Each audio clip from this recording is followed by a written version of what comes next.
and you're going to help somebody achieve that American dream, you would be surprised at how often people just break down in tears and like, oh my gosh, you're doing such a favor for me, and it's just creating a win-win-win. Yeah. Welcome to How to Real Estate Podcast, a podcast to help you start, elevate, and catapult your real estate investing career. Don't forget to like and subscribe and hit that notification bell so you don't miss out on any new podcast that we post every single Monday. Jared tested. Jana approved. Hi guys, this is Jared. And Jana. And welcome to How to Real Estate Podcast. And today I'm really excited to have this guest. We've been friends for a little bit, and she was a millionaire by the time she was 28 years old. I wish I could say the same. And she's been doing real estate for over 16 years. And what I really like about it, our guest we're having right now, that she's all about giving back. Like if you have success, make sure you give that back out to the community, and which I think also kind of leads into her current company, where she actually owns a real estate mentoring company, where she's actually in the past has traveled the USA and taught thousands of real estate students and teaching them the tricks of the trade and how to do without your own money. I mean, so she's definitely a seasoned, experienced veteran.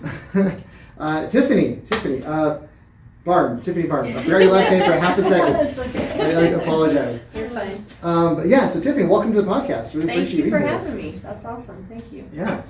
So I mean, you've been doing this for 16 years. What really got you into real estate?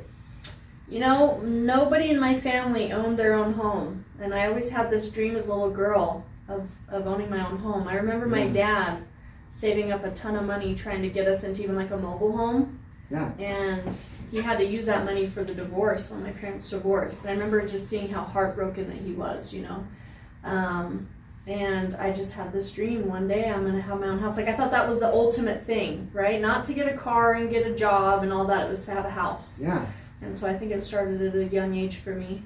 Okay. So to have that security and yeah, absolutely makes sense. Well, I just bounced around a lot as a kid too. Mm-hmm. I went to 23 different elementary schools and lived with lots of family members, due to abuse that was going on when I was a kid. Right. And so I think the stability thing is a big part of it for sure, and something to call my own.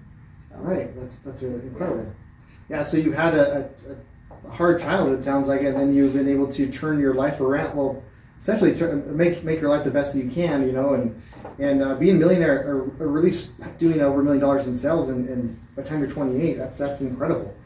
Yeah. Was that as an agent or as an investor? Nope, I've never been an agent, only as an investor. Although I'm thinking of being an agent now, like a commercial real estate agent. Oh yeah, Yes. commercial, and commercial's another beast. I know, whole other animal. A whole other animal. Yes. I spent almost a full year just working on multifamily properties. Oh, cool. So yeah, it's a different animal for sure. Yep. Yes. Different animal for sure.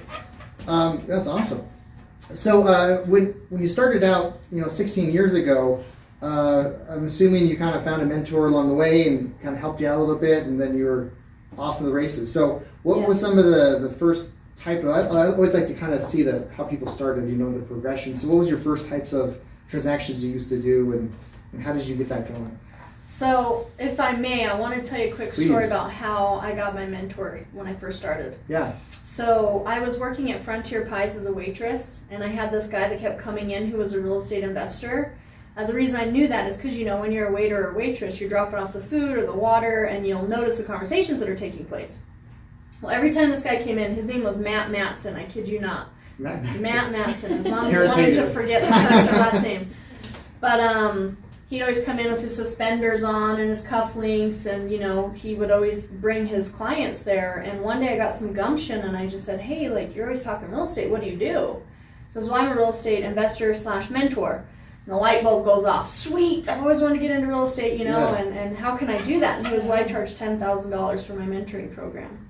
Wow. $10,000, I didn't have that. I barely had money to get on the bus and go home, for the night. So I got discouraged, and I thought, man, I'm never going to be able to break into the business. And I just kicked it around in my head for quite some time. I don't know the exact amount of time, but I had this idea one day, and I approached him and said, hey, I don't have money, but what I have is time. And time is just as valuable as money. And so I said, how about just let me be in your office and I'll make copies for you. I'll make the coffee. I'll vacuum floors. I'll go run stuff to the post office, dry cleaning, anything you need for free. Just let me be around you in your circle. Because I knew birds of a feather flock together, right? Yes. And if I could just pick up a little crumb of the huge piece of pie he had, I was going to be something in real estate or someone in real estate. So he took me up on it. And for 6 months or so, I don't know exactly the amount of time, but around that, I just donated my time. And he saw my work ethic, and then I was just giving of my time on top of having 3 other jobs.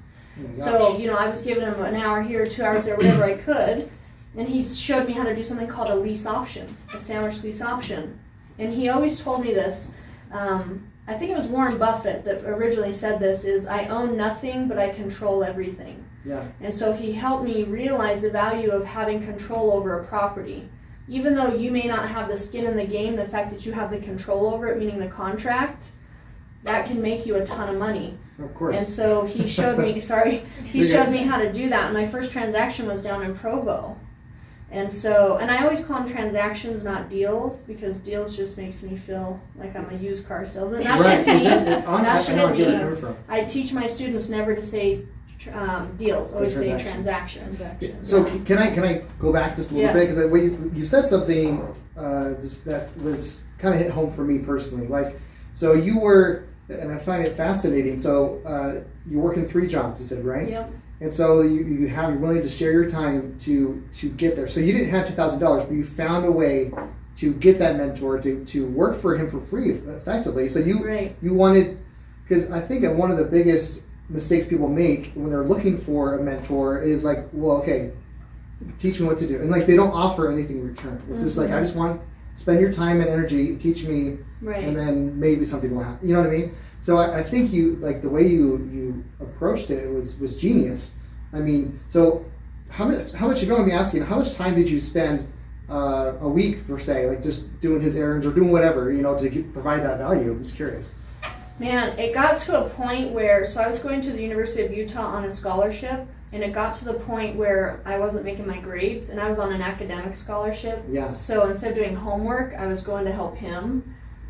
Just because I was loving, what was going on there and what I was soaking up. And I was going to school for communications anyways, which I'm not going to be a doctor or a lawyer or something that had to have that degree. Right. And I dropped out of college on a full-ride scholarship to pursue real estate. And I could never look back and say, oh, just kidding, that didn't work, and I have the scholarship back. So to answer your question, it took over my schoolwork for sure. I don't know exactly how many hours, but hundreds, I would say. And this is quite a few years ago, and just doing too, grunt work, anything. Because everybody needs someone in their office to do that stuff, and if I could just pick up a conversation here or a strategy there, and I just proved myself to him, and had that skin in the game. So was it a point where after so much time where he's actually like, let me bring you along with me on this deal? Or what was That's exactly what was that turning happened. Point? Okay. Yeah, he goes, I think you're ready. You've shown your worth here and what you're looking to do. And so he kind of walked me through that first strategy of how to do a lease option, or what he called a sandwich lease option. Yeah. And he called it that because he showed me how to find the buyer, which is a piece of bread, how to find the seller, which is a piece of bread, and then I was going to be that meat and cheese in the middle, bringing the 2 buns together, right, and making a sandwich. And he showed me how to do it. And my first transaction, I made like $3,000. It wasn't a ton. But to me, that was a lot of money. I mean, it's not a ton. Yeah, exactly. But, making more money now as an adult, I'm like, oh, geez, that wasn't a ton. But then my second deal transaction, I made a little over $4,000, And so that's why I started to get more and more hungry for it, and dropped out of college and said, I don't need this. I'm going to pursue real estate, and just never looked back. And I've had some pitfalls, too.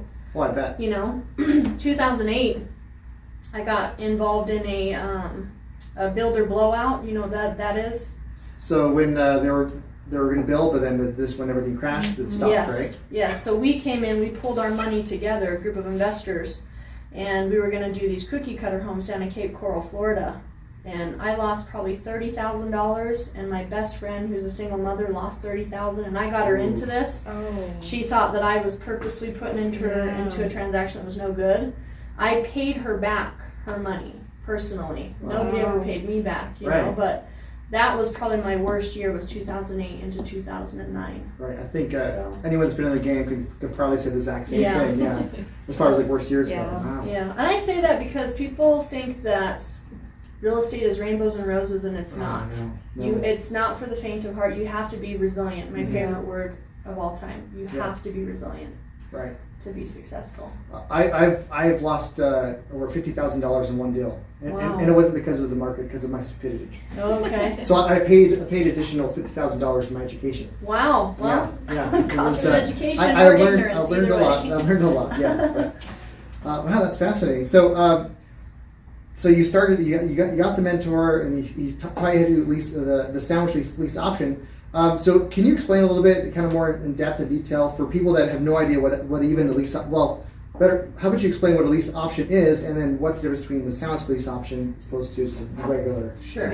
run of the mill? So the biggest thing about a lease option is it gives you the right to buy, not the obligation. And Right. that goes back to that saying from Warren Buffett, right? You own nothing but control everything. So Yeah. it gives you the right to buy, not the obligation.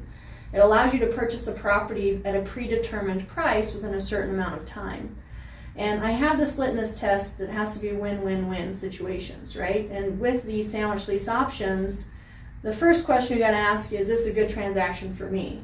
Well, the answer should always be yes. Right. The second question is this a good transaction for the next person or the person I'm dealing with? The answer should always be yes. And then the third question I always ask is, would I do the same transaction with my own grandmother? Mm. Well, you wouldn't rip off your grandmama, right? So you always got to make sure. Depends on the grandma. I'm Well, just kidding. I preface that because before I go into the details of what it is, you've always got to make sure it's a win-win situation, because real estate investors do have that bad rap of taking advantage of people. So getting into the lease option and the sandwich lease option, what it comes down to is I was looking for properties that were for sale by owner. And so I come along and I say, hey, I see your property's for sale by owner. I've got a buyer that would love to buy this property, but they don't have the credit there yet, but they will in 2 or 3 years. So it kind of gives them the warm and fuzzy because they're helping somebody achieve the American dream of becoming a homeowner. And it's helping the buyer because they're going to be achieving that American dream, right? So you're creating that win-win, and it's a win for me too because I'm in the middle, Yeah. creating a solution. So basically what it boils down to is, let's just kind of go some basic numbers here. Let's say I go to the seller and I say, hey, I see your house is for sale by owner. I've got a buyer that'll give you $20,000 down. I'm sorry, $10,000 down. I got opposite there. $10,000 down, non-refundable. They're going to give you $1,650 a month. Of that $1,650, when they pay on time every single month, $300 comes off the purchase price. So it lowers the obligation at the end. And they're going to buy the house for $250,000, let's say. And they say, perfect, that's great for me. Well, I go to the buyer and I say, you're going to pay $20,000 down non-refundable, whether you come through and buy the house or not. So right off the top, I'm making 10 grand. Does that make sense to you guys? So 10 grand right off the top, I can spend it as quickly as I get it, but I don't. I leave it as my cushion, just in case something were to happen, because there's a lot of what ifs that could happen, right? I say, you're going to pay $19.50 a month, so I'm going to make the difference of the $300. Right. Make sense? Yes. And that's just money I can spend, do whatever I want with every single month. Right. So you times that out by 24 months or 36 months, that's a pretty nice chunk of change. Then I say you're going to buy the house for $275. So there's a $25,000 spread there I make at the end of the transaction when it all comes to fruition. So if you total up all that money, the 10 plus the 25 plus the 300 times 24, 36 months, whatever that amounts to be, that's the same type of a profit that you're going to make on a flip, but it just takes longer. And you're still creating win-win solutions. So that's kind of the risk is is basically none. I mean, really. None. And it all comes down to your contract. Yes. So I've got a clause in my contract where basically it says, if this person were to lose their job, they can't buy it, walk away, here's your keys, no harm, no foul, they will hold me harmless from all other monies or liabilities owed. Right. So, because you got a CYA, cover your assets. Exactly. I love it. I love it. So I'm just curious. So on the paperwork, do you have a contract with the seller, and then then you have another contract with the buyer? Is it all in one wrapped into one, or how does that work as far as? Yeah, so you have an option to buy agreement and an option to sell agreement, and then you also have to have a lease agreement. Now, the biggest key to making all of this work is you have to have where the seller says that you have the right to sublet the property, which you will to Bob the buyer. So I say Sam the seller, Bob the buyer, right? So he's saying he gives me authority to sublet to Bob the buyer, which I will, and then I have a separate agreement with him. And of course, we got to get all this notarized so it holds up in a court of law as well. So, I mean, I'm assuming you'd have a real estate attorney look over everything, make sure that he or she wrote up the documents so you're in the clear, right? Which we recommend everyone to do. Everyone, yes. Don't just go on LegalZoom or something. Yeah. Oh, don't do that crap. I'm making phone calls. Right? No, it's very important to have the right team in place because your network is your net worth, right? So you got to make sure you got a good CPA, you've got a good real estate attorney, so on and so forth. Yeah, it's good. So you have a contract with, I mean, just to reiterate, make sure I understand everything, because this is I've always known about the lease option, but like sandwiching lease options, it's kind of new to me. So this is fascinating. So you basically get a lease option with the seller. It's like, okay, this are the terms. I can pay $10,000. This much is the rent for the lease agreement, and then you have the option to sublease it, and then you bring someone else in. They're going to pay you X amount. Have you had any? I guess so. So they pay X amount as far as like the non-refundable, and then they're paying you a higher amount of the lease, right? Yes. So that's pretty incredible. So the seller really doesn't necessarily know how much you're making on this deal because it's two different contracts. Because you have the right to sublet, right? And they don't care because you're an angel in their life. Let's say that house has been sitting there vacant, 2, 3, 4 months, however long, and you come along and say, hey, here's $10,000 down non-refundable to catch you up.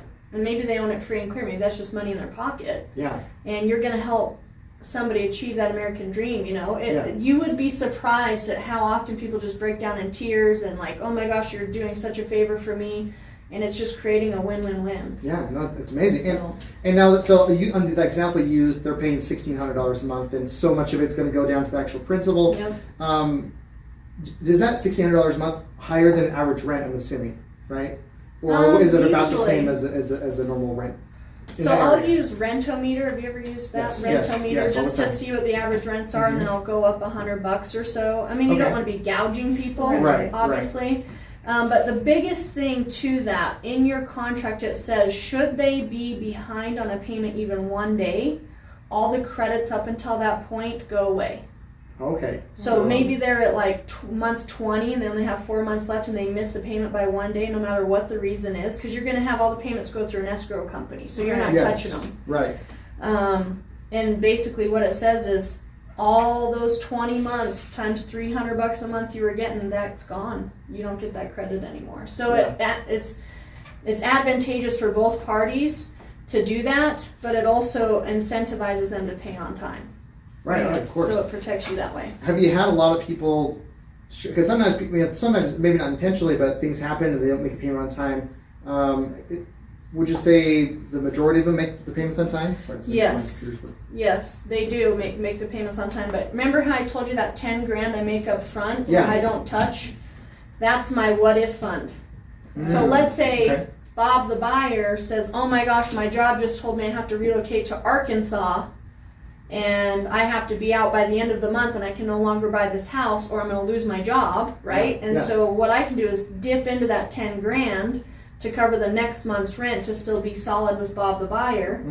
Come back to him and say, hey, Sam the seller, sorry.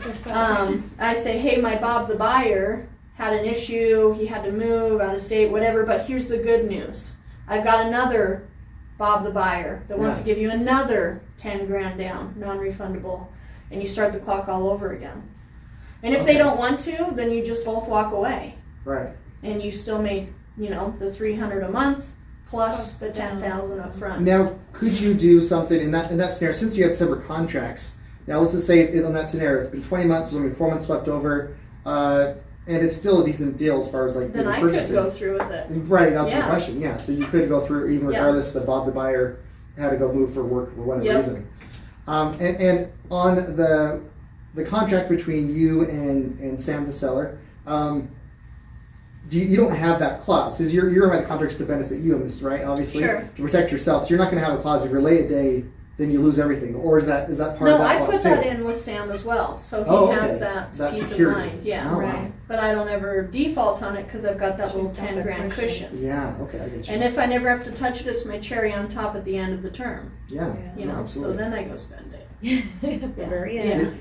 Is your average term 24 months? I found the sweet spot for these transactions are 24 to 36 months. If you go less than 2 years, it's a little too quick. Because you also, in the interim, remember, you've got to get Bob the buyer to a position to be able to buy. Right. So there's a couple things here. I go through escrow, where my payments go through escrow and his payments go through escrow because, number one, there's a paper trail. So nobody can say Right. no payments were made.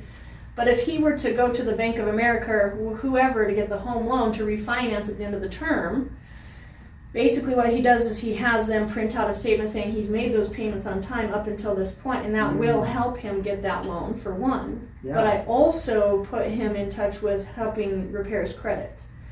So whether I give him some tips, I'm not a credit advisor, so I'm not putting that on myself, but I would direct him or So her a to credit someone. advisor, Yeah, yeah. so they can, okay, here's where your credit stands, here's the game plan to get it to where we need it in those 24 to 36 months. That's excellent. So when I sit down with Bob the buyer before I ever go into contract, I have him bring a copy of his current credit report and his Okay. paycheck stubs and his tax returns, and I see those up front, so that so I can see kind of what I'm up against, if you Right. will.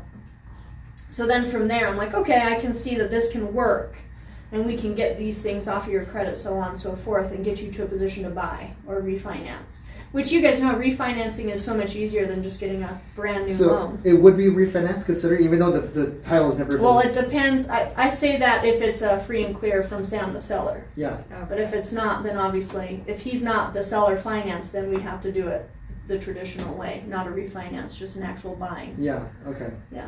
Gotcha. Wow, that's awesome. I love this strategy. I think it's a pretty genius.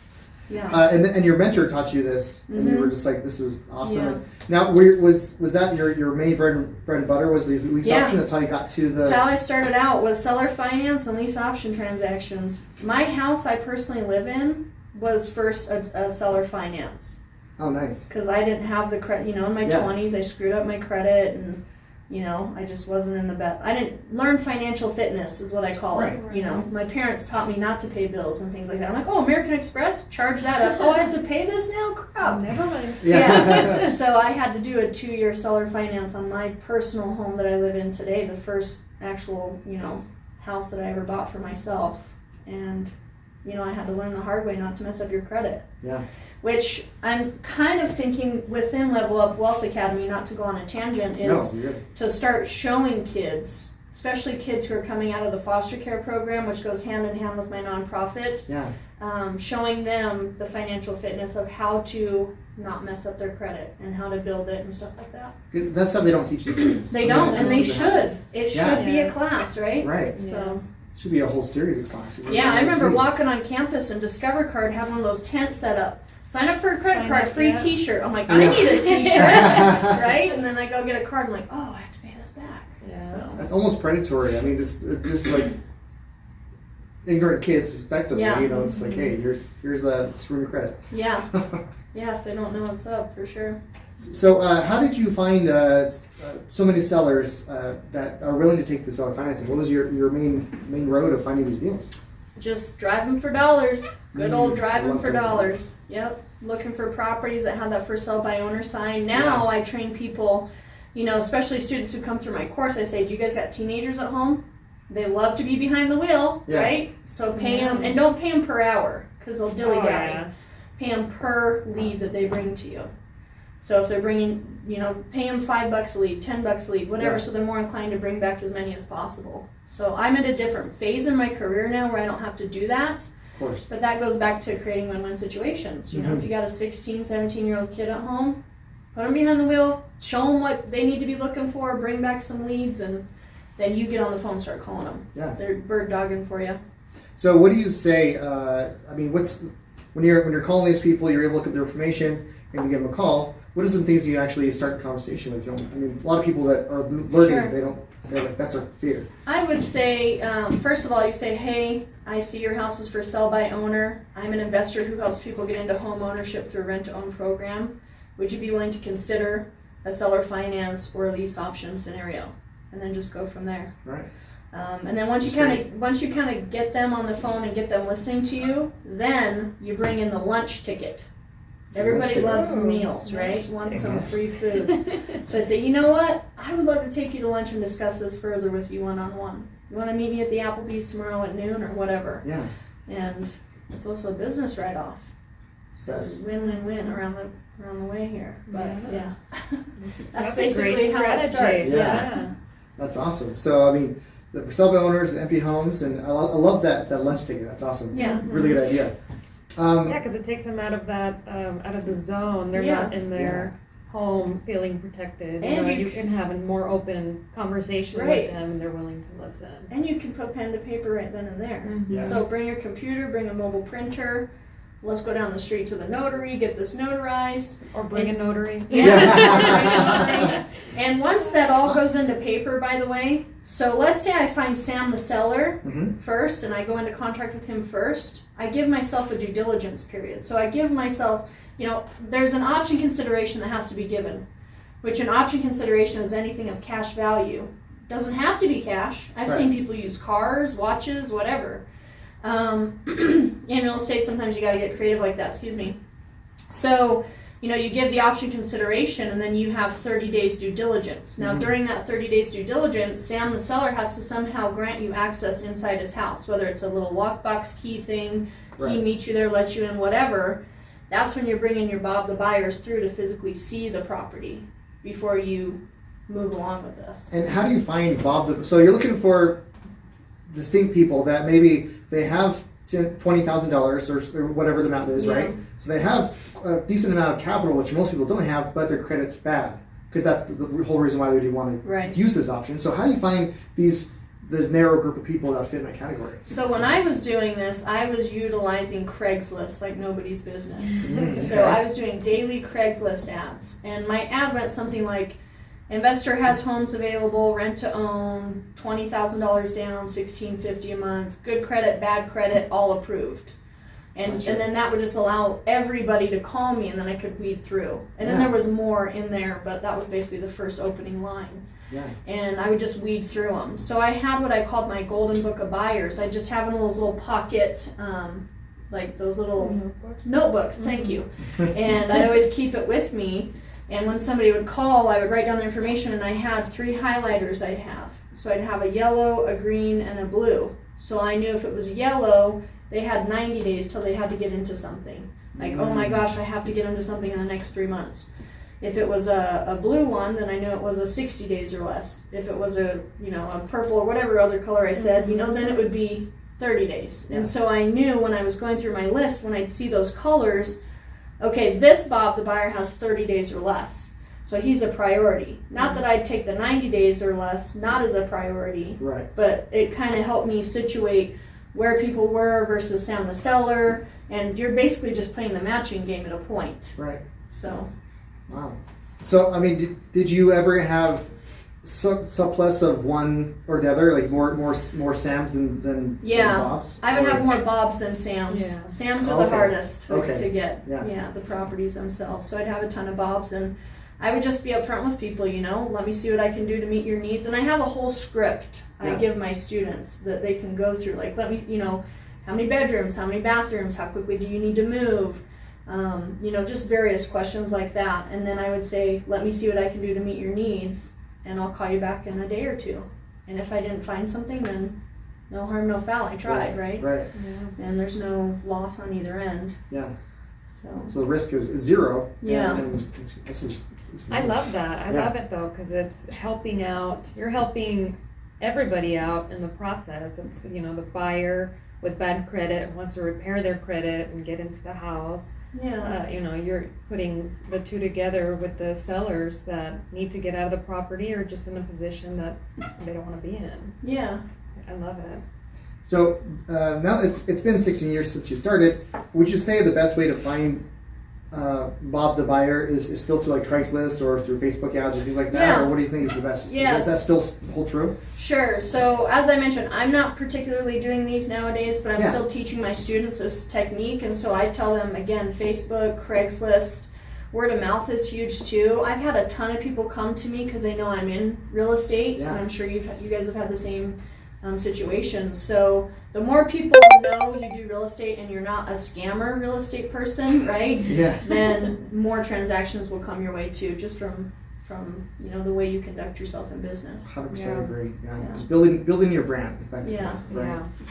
Yeah, you do one bad deal, watch how quickly that spreads. And even a small town like Salt Lake City, it's not really that small anymore, but word will spread. Yeah. So definitely, it's phenomenal. So what kind of transactions do you focus on now? So you don't do a lot of lease options or sandwich lease options. Are you just kind of mostly focusing on your students right now, or are you actually helping out or still going out there doing flips?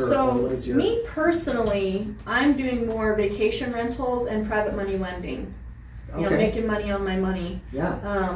I have been doing flips. The last flip I did was in Chicago, so I'm not doing stuff here in Salt Lake. I'm doing more Midwest because you can get 3 houses for 1 in the Midwest compared to here. But I haven't done a transaction as far as a flip transaction for about a year now. So just in the last year, I've been really focusing a lot on vacation rentals. It was a haphazard thing for me. I had a rental that went bad. I had to evict the tenant. They trashed it. Long story short, I decided, screw this. I'm going to spend this much to put into it anyways. Why don't I furnish it and turn it into an Airbnb? See what happens. And now I'm making almost double what I was making just being a landlord on that house. What did you have to do to put into it to turn into an Airbnb? So there was $7,000 worth of damage when the tenant moved out. Oh my gosh. So I said, okay, I can spend $7 or I can spend closer to $17. So an extra $10. Gut the bathrooms, like down to the studs, put them in, all the furnishings, redo the carpet, the paint, so I was going a little bit more. And I really just said, okay, I've been traveling for 15 plus years. What do I love about living in a hotel? Because I was living out of a suitcase. I was gone 42 weeks a year. Wow. All those years. Yeah, I was never home. That's why I'm still single, ready to mingle for all your listeners. Accepting applications. Just kidding. Anyways, so a link at the bottom. To put in your application. So I said, okay, what did I love about living out of a suitcase? What were the things that made it feel like a home away from home? Right. And I put those little thoughtful details into my Airbnb. And believe it or not, that's what makes me successful. The little handwritten thank you note, the sound machine in every room, the QB alarm clock so everybody's not searching, where's the plugs around here? It's just right there on the nightstand, 4 plugs to plug into. Providing coffee, providing tea, Tempur-Pedic mattresses, just little things, hair dryers for every bathroom. And I just thought, what do I have to lose? If it doesn't work, I just sell all the furnishings and start over. As just a regular rental. And it is phenomenal. I became what do they call it, a super host really quickly. I still have 5-star ratings. Everybody talks about how clean it is. I have what I call CDO, which is OCD, but the letters have to be in order. So I've kind of one thing I pride myself in is, having that clean place. It smells fresh, it looks fresh, it is clean when they get there. So do you do the cleaning yourself? I don't. Nope. I don't do. It's totally hands off. My housekeeper's cleaning it right now as we speak. I give her the thank you cards to put out on the guest book. I have a guest book that everybody signs if they want to, and she puts them out for me. She puts out the water, the toilet paper, when I was staying in hotels, I would take those little soaps and conditioners, and I was going to donate them to the homeless shelter. I just kept saving them and saving them. Now I'm putting them in my Airbnb. Oh, nice. So, works out. Yeah, works out. Oh, that's a lot of years of stuff I have like totes and totes and totes of it. Serious. Wow. Yeah. And so you have so when someone comes in, and then so you just kind of do you just text your maid or whoever it is to come in and do the cleaning, or do you have to kind of systemize where she just knows when? I give her the schedule. So last night I just gave her all of January's schedule and make sure there's no conflicts, because sometimes it's on a Saturday or Sunday, and the cool thing that I have is I mean, she cleans my own personal house. Oh, nice. But I talked her into starting her own business. She was working for somebody else and getting very poorly treated. Yeah.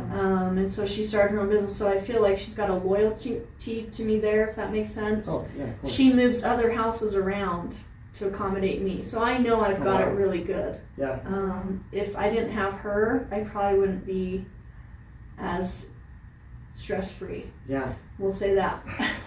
Because I always know, here's the 2 days I need you to clean, Lupita, and she's there. Yeah. So that's a key part. What I really love about you, Tiffany, you're focused a lot about providing value for others and then seeing what you get behind on the back end, or not necessarily the back end, but just providing value for others, and then your success will happen no matter. Like, you're not worried about so much your success because you know it's going to happen, right? It's a win-win. Yeah. You're looking for that win-win. Win for them, win for you, win for maybe if it was grandma. It's I love that. I think it's phenomenal, and it's so true that when we do give back to other people, when we share, and if we receive any type of success, we should give it back. And that. I know, I am too. It's so true, and you know where I got that from? It's not my original idea. Yeah. There's something my mentor taught me, 21 suggestions for success.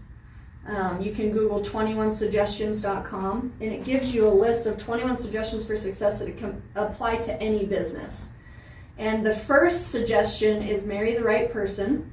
That one decision will determine 90% of your happiness or misery. And people don't believe me. That's the exact number one. I believe you. And the 21st suggestion is don't do anything that wouldn't make your mom proud. Well, my grandmother was my mother, really. My mom was a drug addict, not much of a mother to me, so I replaced it with grandma.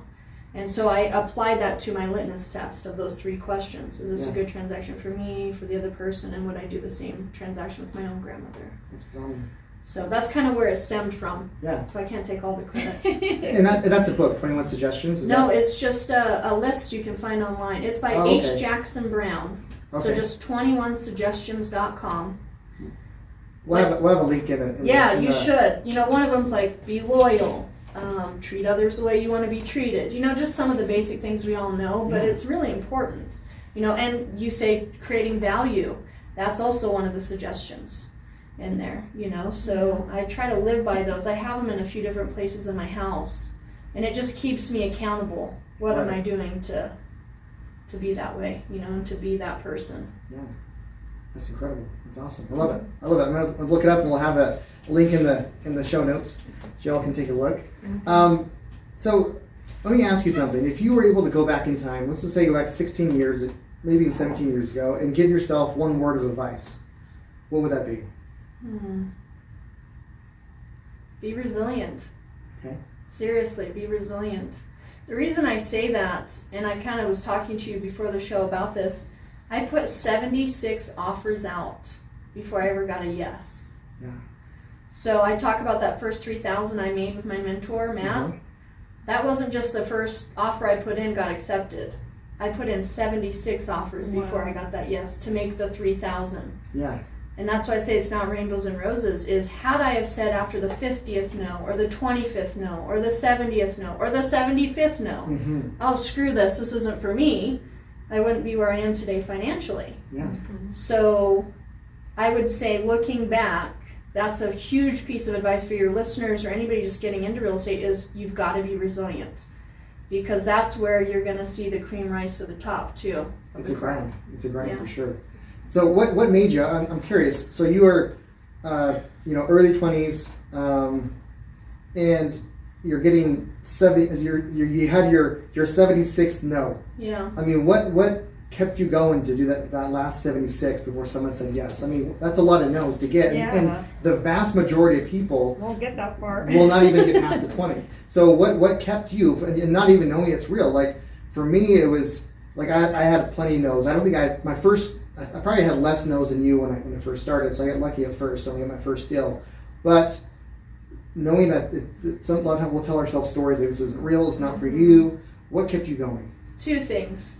Matt, my mentor, which was huge. Because this is not a solo project, this business. You've got to have a support team around you. Him telling me not to give up, keep going, all of that. But also is I'm just competitive. You tell me no, I'm going to keep going till I hear a yes. And all my friends will tell you that to this day. They're like, if anybody's going to get what they want, it's going to be you. And not in a bad way. I just don't take no. Yeah. You know, like the house I was telling you about that I live in now, the seller finance, all my friends were like, I can't believe you got this. And it was just because of persistence. And that's actually one of the 21 suggestions too, persistence, persistence, persistence. And I think for me, I mean, if you look even at my childhood, and we don't need to go into detail on that, but people say, how did you get through what you went through? I think for me, it's a competition against myself. Mm-hmm. You know, I love golf. I blame nobody other than my golf clubs a lot. I love bowling because they're all games against yourself or the conditions, you know, and that's just kind of how I'm wired. I don't know. Yeah. I've always been that way. No, it's great. I've me personally, like when I first started out in real estate, I worked at Walmart of all places, and the mentality of people that work there, the vast majority, it's just a different mentality when you're going off your dream thing. And so I had people literally, I'll tell them my goals, and they would laugh in my face, like literally just straight up, just belly jiggling laugh. And it's genuine laugh. Yeah, it's genuine laugh. Like you're such an idiot, Jared. Why would you even think this? But when I would think back, for me personally, it was like the best revenge is success, right? Sure. And so for me, like when I got discouraged, it was just like I remember those laughters, and it wasn't just one person, and it wasn't just one time, one scenario. There's multiple across the way, and so I mean, for me, it was the revenge for success. You know, I'm nothing. I mean, I actually really like these people, even though they laugh. It's fine, you know. But it was the okay when I was first starting out and I had all those no's. It was for me. It was just like I can't let them win. You know what I mean? Yeah. I'm competitive too, so that's cool. Okay. Yeah. Got to have a fire burning somewhere inside, right? Yeah. For this business or just whatever business you go into. Just being an entrepreneur, just in general, I think that fire has to be there. Yeah. Mm-hmm. I know you mentioned your nonprofit that you started. Can you go into that a little bit? Sure. So I started it in high school, actually, as a support group for kids that were like me. I was emancipated at 15 years old from my parents. I was the second case in the state of Utah. And it was due to abuse that was taking place in my home. And, you know, I could check myself in and out of school. I literally rented a basement apartment, paid $500 a month rent. You know, I lived up here on the east side, and I was going to Kearns High, so I was taking the bus every day. Graduated top of my class, Sterling Scholar, all of that. But the point is, you know, kids were coming up to me saying, how come you get to check yourself in and out of school or write your own tardy notes? That's not fair. I got to have my parents do that. You know, and I went to my own parent-teacher conferences and things. And when kids would inquire why my circumstance was so special or different, I would tell them I was emancipated and what that was and why it happened. And I had so many kids come out of the woodwork saying, I'm being abused at home, and I've never said anything to anybody. Or they know somebody who's being abused. And it was like this light bulb went off. You know, I'm a catalyst. I'm meant to be a catalyst because I was suicidal and anorexic when I was younger, and I thought, why even be here anymore, and all kinds of different things. But the light bulb was, this is why you didn't take your life. You're meant to help other people realize this is just a stepping stone, not a crutch. Yeah. And so I just started this little group called SHARE, which stood for Students Helping the Abused React and Empower. And it was 10 kids. And all we did was we got together, if we had homework, we did our homework together, maybe a listening ear, a shoulder to cry on. And somebody in that group told somebody at Granger High what we were doing. And they wanted to start it. And then another school. And now it's a 501c3 nonprofit. I would have never thought 20 years ago a group of 10 kids was going to turn into a nonprofit. But it's still going today, and it's awesome. I love it. That's great. Yeah. Truly an inspiration. Yeah, that's amazing.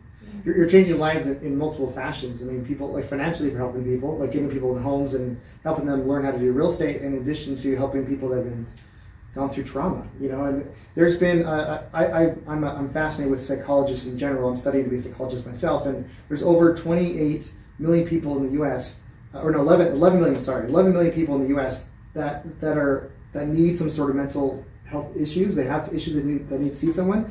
They don't go because they don't know where to go. They don't have the money for it, or the insurance doesn't cover it. So there's multiple reasons why they don't go. But I mean, having just a support group, at least is dramatically helpful. I think too, there's such a stigmata around mental health. Yes, It's becoming less and less, but people think, oh my gosh, that people don't want to say they have a problem, or people are making fun of those that do have a problem, and that's not okay. Yeah. It's such an epidemic. It's because they don't see it. They're like, well, you're sad, just be happy. What's wrong with you? Yeah. You know what I mean? Just get over it. Like, it's not as easy as that, Yeah, and we're all carrying baggage around from when we were little kids, and just like you asked me what made me want to have a house. I mean, that stems all the way back from being 6 or 7 years old as a little girl. That stuff still affects me to this day. Right. Yeah. It's phenomenal. So where can our listeners reach out to you, whether they want to, for your mentorship program or even help out with a nonprofit? What are some good resources they can kind of contact you with or by?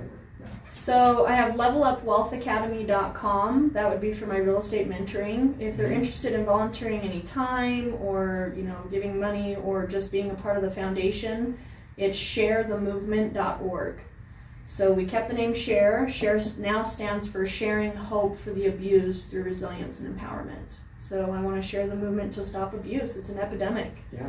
So those are the two websites they can contact me at, and I'd be happy to Sweet. To talk with your listeners. Yeah, awesome. Are you on social media? Do you want to share that? I am on social media. So my Instagram, don't laugh, is at Tiffany_Vixen. I call myself a real estate vixen, a real estate fox. Okay, I like that. Yes. I like that. So at Tiffany_Vixen, and then on Facebook, just look me up, Tiffany Barnes, Utah, and I should pop up. So. And we'll have all those links with the show notes. Yeah. Cool. Yeah, well, we appreciate you coming in and talking to us and sharing your story. Absolutely. Thank you guys for having me. It's incredible. I'm really excited we're really excited to have you here because the amount of lives you've changed and the knowledge you've given. So we really appreciate you sharing your massive amount of knowledge with us. And who knows, maybe later on we'll have you back on for who knows. But cool. Yeah. Do you have anything else you want to share with our listeners or? I have a saying I want to leave with your listeners. I'm trying to patent this, or trademark it or whatever. It's the start that stops you. So just get out there and start. Until you take that first step, you're not going to get anywhere. Yeah. So it's the start that stops you, and then you keep the momentum going.